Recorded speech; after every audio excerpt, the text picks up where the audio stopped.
نبی صلی اللہ علیہ وسلم نے فرمایا قرآن کریم میں 30 آیات پر مشتمل ایک ایسی صورت ہے جس نے ایک آدمی کے حق میں سفارش کی حتیٰ کہ اس کی بخشش ہو گئی، اور وہ صورت تبارک الذی بیدہ الملک ہے، سورۃ الملک۔ بسم اللہ الرحمن الرحیم، شروع اللہ کے نام سے جو بے انتہا مہربان نہایت رحم فرمانے والا ہے۔ تبارک الذی بیدہ الملک وہو علی کل شیء قدیر، نہایت بزرگ و برتر ہے، بہت بابرکت ہے وہ جس کے ہاتھ میں کائنات کی سلطنت ہے، ہر چیز کا مالک، ہر چیز کا بادشاہ، اور وہ ہر چیز پر قدرت بھی رکھتا ہے، یعنی ایسا بادشاہ نہیں کہ جو بے اختیار ہو، بلکہ وہ ہر ایک چیز کو اپنے کنٹرول میں رکھتا ہے، کوئی چیز اس کے اذن کے بغیر ادھر سے ادھر نہیں ہو سکتی۔ اور اس کے ساتھ ساتھ اتنا اختیار، اتنی پاور، اتنا کنٹرول رکھنے کے ساتھ ساتھ بابرکت بھی ہے، یعنی اس کی ذات سے خیر ہی خیر وابستہ ہے، اس کی رحمتوں، برکتوں، بھلائیوں کی کوئی انتہا ہی نہیں، کیونکہ برکت میں بڑھوتری کا معنی پایا جاتا ہے، یعنی جتنی بھی خیر بھلائی ہے وہ اس کا فیضان جو ہے وہ ہمیشہ ہمیشہ کے لیے جاری ہے۔ الذی خلق الموت والحیات لیبلوکم ایکم احسن عملا، وہ جس نے موت اور زندگی کو بنایا تاکہ تمہیں آزما کر دیکھے، تمہارا امتحان لے۔ کس بات کا امتحان؟ ایکم احسن عملا، کہ تم میں احسن عمل کون کرتا ہے۔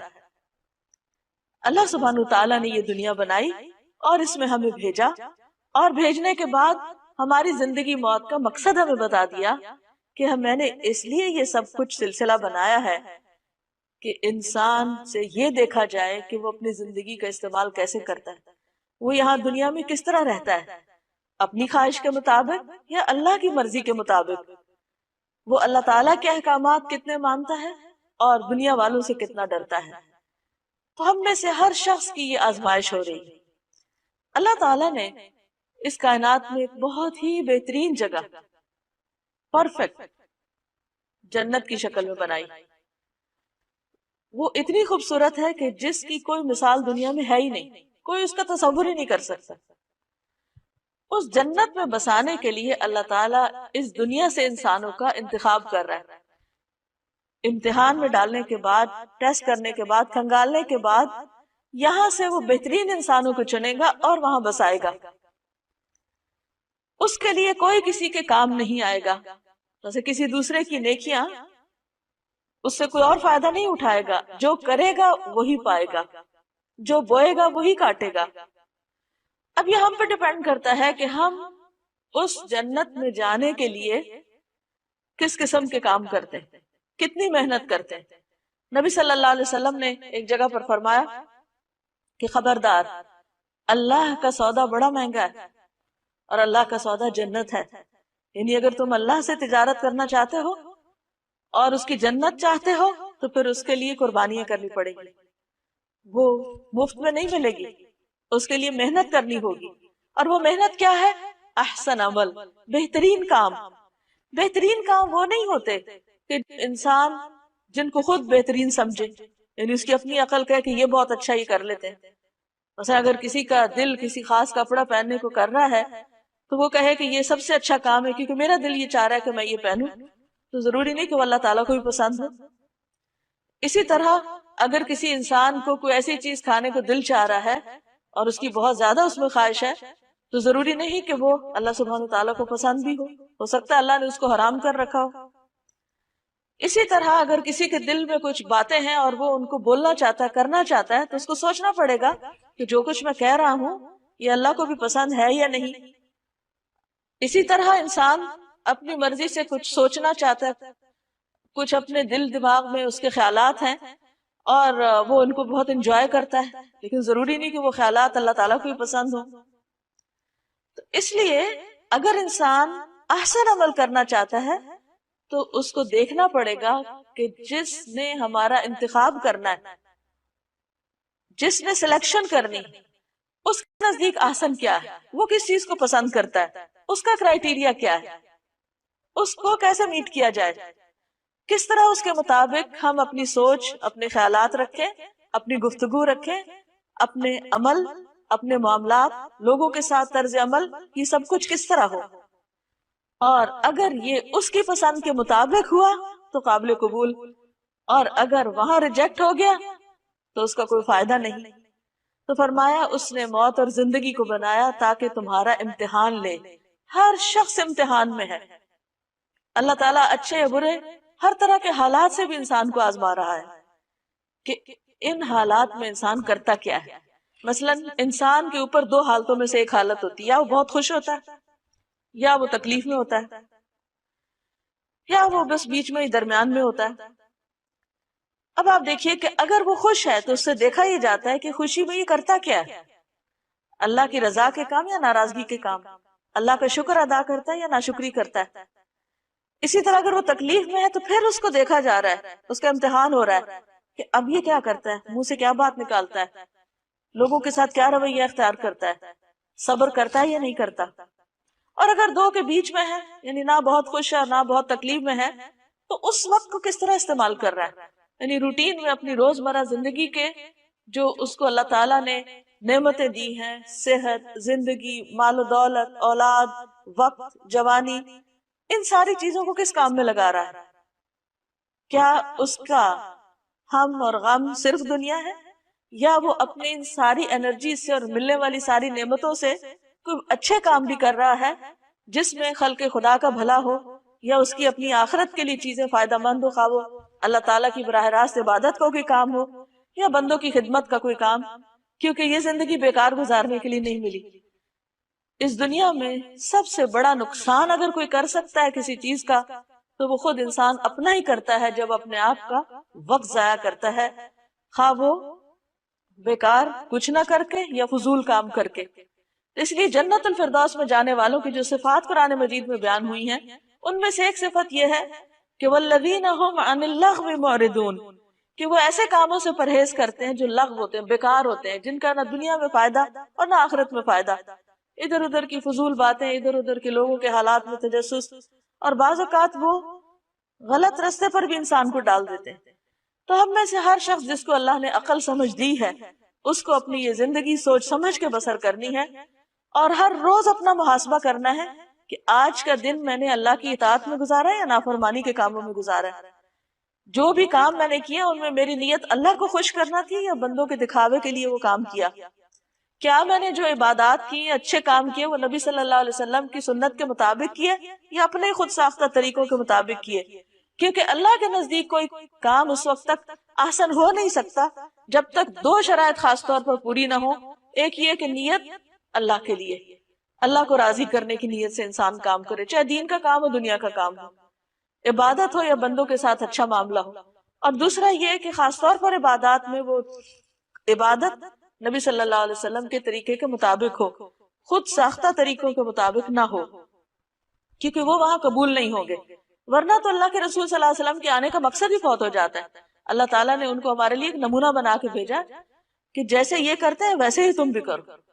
وَإِن تُطِيعُوهُ تَهْتَدُوا، اگر تم اس کی اطاعت کرو گے تو ہدایت پاؤ گے۔ وَهُوَ الْعَزِيزُ الْغَفُورُ، اور وہ زبردست ہے، بخشنے والا ہے۔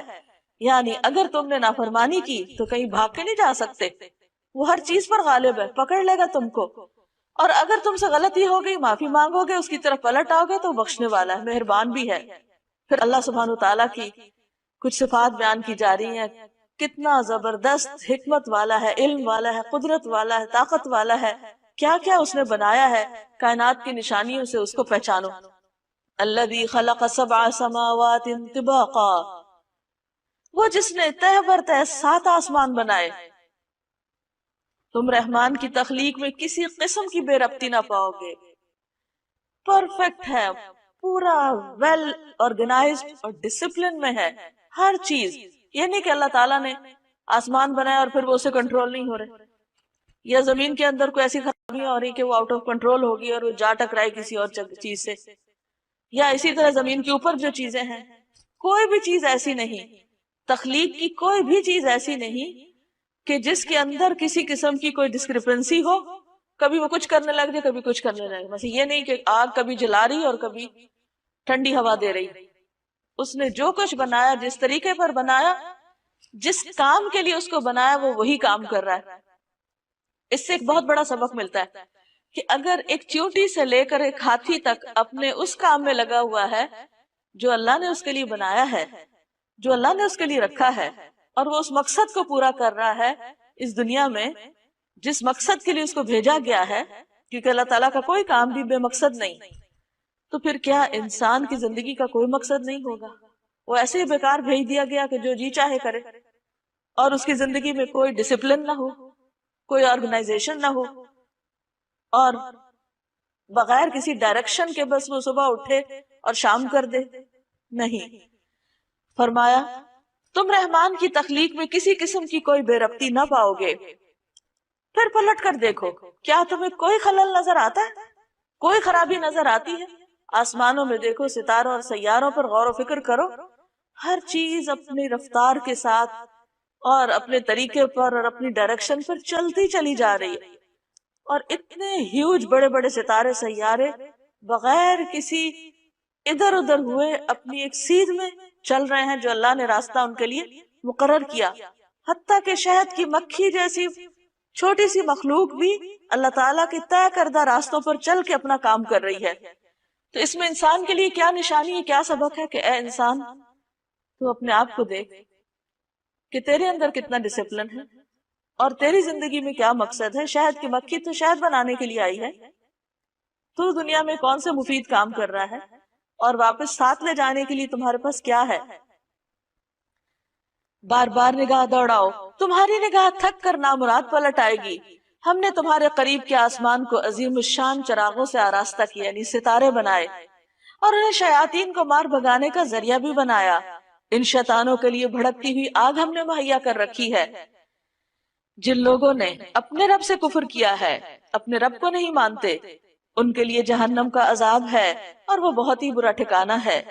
جب وہ اس میں پھینکے جائیں گے تو اس کے دھاڑنے کی ہولناک آواز سنیں گے، اور وہ جوش کھا رہی ہوگی، شدت غضب سے پھٹی جا رہی ہوگی۔ ہر بار جب کوئی انبوہ اس میں ڈالا جائے گا، اس کے کارندے ان لوگوں سے پوچھیں گے، کیا تمہارے پاس کوئی خبردار کرنے والا نہیں آیا تھا؟ وہ جواب دیں گے، ہاں، خبردار کرنے والا ہمارے پاس آیا تھا، مگر ہم نے اسے جھٹلا دیا اور کہا اللہ نے کچھ بھی نازل نہیں کیا، یہ تم لوگ خود ہی اپنے پاس سے باتیں بنا رہے ہو۔ ان انتم الا فی ضلال کبیر، تم بڑی گمراہی میں پڑے ہوئے ہو، یعنی ہدایت کے رستے کی طرف بلانے والے پیغمبر ہوں یا ان کے بعد دوسرے لوگ ہوں، انہوں نے انہی کو غلط ثابت کر دیا اپنے تئیں۔ وقالوا لو كنا نسمع او نعقل ما كنا في اصحاب السعیر، اور وہ کہیں گے کاش ہم سنتے یا سمجھتے تو آج اس بھڑکتی ہوئی آگ کے سزاواروں میں شامل نہ ہوتے۔ یعنی اس دن ان کو جو ریگریٹس ہوں گے، جو ندامت اور حسرت ہوگی، وہ کس بات پر؟ کاش ہم حق کی بات سن تو لیتے، ہم نے تو سننے سے انکار کر دیا۔ تو جو شخص آج نہیں سنتا خیر کی، حق کی بات، وہ کل قیامت کے دن سخت پچھتائے گا۔ اور پھر یہ کہ صرف ایسا نہیں سننا کہ بغیر سمجھے اس کو سن لیا جائے، ساتھ ہی کہا او ناقلو، یعنی عقل کا استعمال ضروری ہے، آنکھیں بند کر کے انسان کسی کے پیچھے نہ چلے، اس طرح وہ اپنے قصور کا خود اعتراف کر لیں گے۔ لعنت ہے ان دوزخیوں پر۔ ان الذین یخشون ربهم بالغیب لهم مغفرۃ واجر کبیر، جو لوگ بن دیکھے اپنے رب سے ڈرتے ہیں، یقیناً ان کے لیے مغفرت ہے اور بڑا اجر ہے۔ تم خواہ چپکے سے بات کرو یا اونچی آواز سے، اللہ کے لیے یکساں ہے، وہ تو دلوں کا حال تک جانتا ہے۔ کیا وہی نہ جانے گا جس نے پیدا کیا، حالانکہ وہ باریک بین اور باخبر ہے۔ وہی تو ہے جس نے تمہارے لیے زمین کو تابع کیا، چلو اس کے سینے پر اور کھاؤ خدا کا رزق، یعنی اللہ کا رزق کھاؤ، اسی کے حضور تمہیں دوبارہ زندہ ہو کر جانا ہے۔ یعنی اللہ کی نعمتیں استعمال کرو لیکن اللہ کو نہ بھولو۔ یعنی اللہ تعالیٰ نے زمین پہ یہ سب کچھ اس لیے نہیں پیدا کیا کہ انسان اس کو استعمال نہ کرے، لیکن جس چیز سے منع کیا وہ یہ کہ اللہ کا کھا کے اللہ کا وفادار بنے، اس کا شکر گزار بنے۔ اسی کے حضور تمہیں دوبارہ زندہ ہو کر جانا ہے۔ کیا تم اس سے بے خوف ہو کہ وہ جو آسمان میں ہے تمہیں زمین میں دھسا دے؟ یعنی کیسے غافل ہو کے سوتے ہو تم، کیسے اس کو بھول کر دنیا میں چل پھر رہے ہو؟ تمہیں ڈر نہیں لگتا کہ اللہ تعالیٰ جہاں تم کھڑے ہو اسی زمین کے حصے کو پھاڑ کے تمہیں اس کے اندر ڈال دے اور زمین تمہیں لے کے اندر کی طرف لڑک جائے، اور کئی دفعہ ایسے ہوتا بھی ہے، لینڈ سلائڈنگ وغیرہ، اور یکایک یہ زمین جھکولے کھانے لگے، یعنی اللہ کی زمین پر تم نافرمانی کے ساتھ کیوں چل پھر رہے ہو؟ کیا تم اس سے بے خوف ہو کہ وہ جو آسمان میں ہے تم پر پتھراؤ کرنے والی ہوا بھیج دے؟ پھر تمہیں معلوم ہو جائے گا کہ میری تنبیہ کیسی ہوتی ہے۔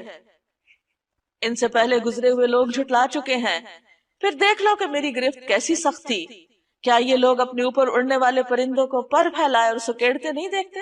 یعنی اللہ کی نشانیاں تو بے شمار ہیں، یعنی ایک پرندے کا ہوا میں اڑنا ایک میریکل سے کم نہیں، لیکن تم غور ہی نہیں کرتے، اس کو فار گرانٹیڈ لیتے ہو کہ بس ہاں ٹھیک ہے اللہ نے بنا دی، اڑ رہے ہیں وہ۔ اس میں بہت بڑا سبق ہے تمہارے لیے، انہیں غور سے دیکھو، شعوری طور پر دیکھو۔ رحمان کے سوا کوئی نہیں جو انہیں تھامے ہوئے ہو، یعنی جو ایک پرندہ بھی اڑ رہا ہے تو اللہ کی حفاظت میں اڑ رہا ہے۔ اللہ نے اس کو ایسا جسم دیا، ایسی ہڈیاں دی کھوکھلی، ایسے پر دیے، اس شیپ کا بنایا کہ وہ اڑ سکے۔ اللہ تعالیٰ نے ہی اس کو یہ طریقہ بھی سکھایا اور پھر اس کو اپنی حفاظت بھی دی، پناہ بھی دی۔ وہی ہر چیز کا نگہبان ہے، یعنی جو پرندوں کی حفاظت کر رہا ہے وہی باقی ہر چیز کی حفاظت کرتا ہے۔ بتاؤ آخر وہ کون سا لشکر تمہارے پاس ہے جو رحمان کے مقابلے میں تمہاری مدد کر سکتا ہو؟ حقیقت یہ ہے کہ یہ منکرین دھوکے میں پڑے ہوئے ہیں۔ یا پھر بتاؤ کون ہے جو تمہیں رزق دے سکتا ہے؟ اگر رحمان اپنا رزق روک لے تو پھر اس کا رزق پا کر اس کا شکر کیوں نہیں ادا کرتے؟ دراصل یہ لوگ سرکشی اور حق سے گریز پر اڑے ہوئے ہیں۔ بھلا سوچو جو شخص منہ اندھائے چل رہا ہو، یعنی بغیر سوچے سمجھے بس ایک روٹین کی لائف گزار رہا ہو، وہ زیادہ صحیح راہ پانے والا ہے، یا وہ جو سر اٹھائے سیدھا ایک ہموار سڑک پر چل رہا ہو، یعنی اپنا راستہ خود اپنی آنکھوں سے دیکھ کر اسٹریٹ پاتھ پر ہو؟ ان سے کہو اللہ ہی ہے جس نے تمہیں پیدا کیا، تم کو سننے اور دیکھنے کی طاقتیں دی، سوچنے سمجھنے والے دل دیے، مگر تم کم ہی شکر ادا کرتے ہو۔ یعنی اللہ نے تمہیں جانوروں کی طرح پیدا نہیں کیا، عقل سمجھ دے کے کیا، لیکن تم کیا صرف جانوروں کی سطح پر زندگی بسر کرو گے کہ جس طرح وہ صرف اپنی خواہشات کی بنا پہ جیتے، کھاتے ہیں، پیتے ہیں، چلتے پھرتے ہیں اور بچے پیدا کرتے اور بات ختم؟ تم بھی ایسی زندگی بسر کرو گے؟ نہیں، اللہ نے تمہیں اپنی عبادت کے لیے پیدا کیا ہے۔ وہ تو اپنی ان بیسک نیڈز کے ساتھ ساتھ اللہ کا ذکر بھی کرتے رہتے ہیں، تو انسان کیا تو اسی غفلت میں پڑا رہے گا؟ ان سے کہو اللہ ہی ہے جس نے تمہیں زمین میں پھیلایا ہے اور اسی کی طرف سمیٹے جاؤ گے۔ یہ کہتے ہیں اگر تم سچے ہو تو بتاؤ یہ وعدہ کب پورا ہوگا، یعنی قیامت کا یا پھر عذاب کا؟ کہو اس کا علم تو اللہ کے پاس ہے، میں تو بس صاف صاف خبردار کر دینے والا ہوں۔ پھر جب یہ اس چیز کو قریب دیکھ لیں گے تو ان سب لوگوں کے چہرے بگڑ جائیں گے جنہوں نے انکار کیا، یعنی آخرت کا عذاب دیکھتے ہی ان کی حالت خراب ہو جائے گی، اور اس وقت ان سے کہا جائے گا یہی ہے وہ چیز جس کے لیے تم تقاضا کر رہے تھے۔ ان سے کہو کبھی تم نے یہ بھی سوچا کہ اللہ خواہ مجھے اور میرے ساتھیوں کو ہلاک کر دے یا ہم پر رحم کرے، کافروں کو دردناک عذاب سے کون بچا لے گا؟ ان سے کہو وہ بڑا رحیم ہے، اسی پر ہم ایمان لائے، اسی پر ہمارا بھروسہ ہے، ان قریب تمہیں معلوم ہو جائے گا کہ سری گمراہی میں پڑا ہوا کون ہے۔ ان سے کہو کبھی تم نے یہ بھی سوچا کہ اگر تمہارے کنوؤں کا پانی زمین میں اتر جائے تو کون ہے جو اس پانی کی بہتی ہوئی سوتیں تمہیں نکال کر لا دے گا؟ یعنی اس زمین پر جو کچھ ہے اللہ کا ہے، اگر تم اس سے فائدہ اٹھا رہے ہو تو اللہ کے اذن سے فائدہ اٹھا رہے ہو، اور اگر وہ اپنی نعمتیں واپس لے لے تو تمہارے پاس کوئی زور نہیں کہ تم ان نعمتوں کو اپنی طاقت سے لے آؤ۔